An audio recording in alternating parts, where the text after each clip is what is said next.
tonight I wanted to have a little chat about something I call the numbers game. So,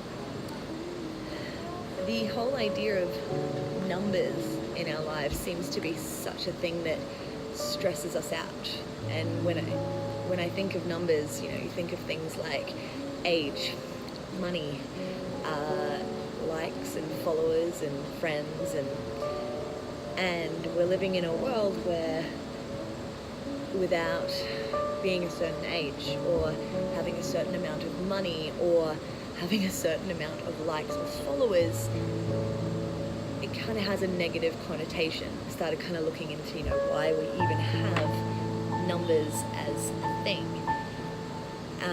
And I mean, looking back at it, like money, essentially, numbers essentially was brought in by the Indians. They used, I think it was the Arabic numbers since like 500 BC, which is obviously kind of around the time we started actually counting time in the first place. And celebrating our birthdays was a pagan tradition.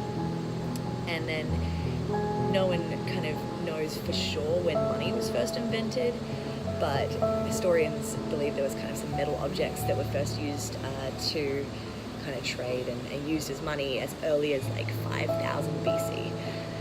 And then social media kind of came in actually in kind of like the late 80s, early 90s, but really around kind of 2004 when Facebook really first took off. And then Instagram in 2010, where numbers of followers and likes and friends really started becoming this thing that gave us a lot more validation and also a lot more of a social status. Turning 30 for me last year was a big thing in regards to numbers, in regards to age. We kind of put a stigma and an expectation on age and what is expected of us. Oh my god, I just saw the moon. It's really pretty. There's this stigma on age and the things that we should have accomplished by certain ages. And when we're young, we always want to be older. If you ask a child like how old they are, they're like, I'm almost 5 or I'm almost 13. And then when we're older, it's kind of offensive to ask someone's age. We don't want to talk about it, and we have this anxiety about growing older and moving through this experience. There's because of these expectations put on us by our history, by our society. And then when it comes to money, we don't like to discuss how much we earn. It's actually, again, a touchy subject to ask someone what they earn. Being an individual and asking for more money from an employer, or for actually asking what you're worth when you're presenting what you do and asking for that number in return. We have this internal conflict about it, and it's, again, stressing us out. I mean, I think everyone could agree that when it comes to money, in a lot of cases, discussing money, thinking about money or the lack thereof, for having enough of it to do what we want to do, is a stressful subject for so many people. And then adding in things like social media in regards to how many likes you get, how many followers you have, how many views you have, how many friends you have. It's kind of become this measure of worth in today's society, and it's actually a requirement for a lot of jobs these days, like for models and videographers and anyone in the creative industry really, who's wanting to achieve something or wanting to be picked up by a certain business to create more. They need to have 1 million followers or 1 million views. No one asks for a resume anymore. It's how many followers do you get? How many likes have you got? How many views have you got?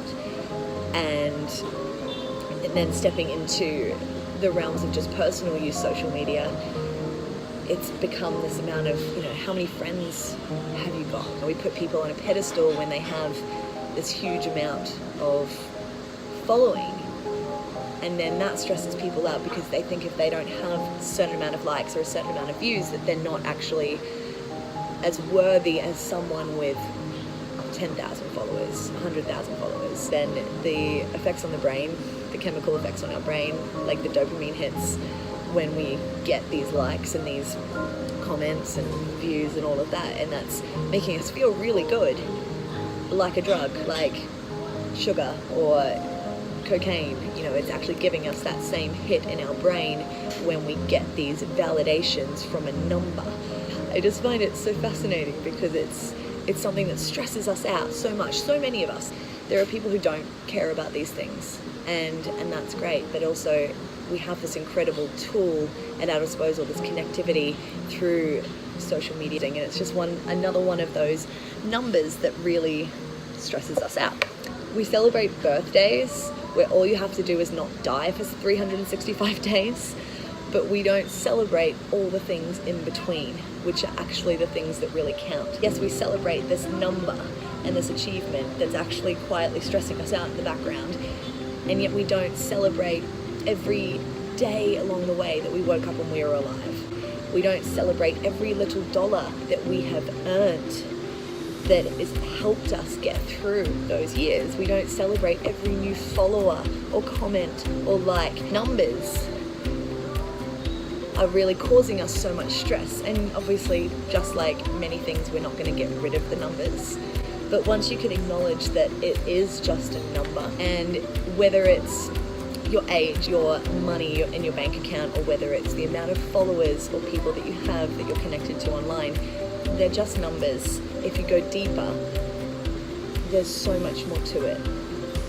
Your age is something to be grateful for and to embrace and to get excited about.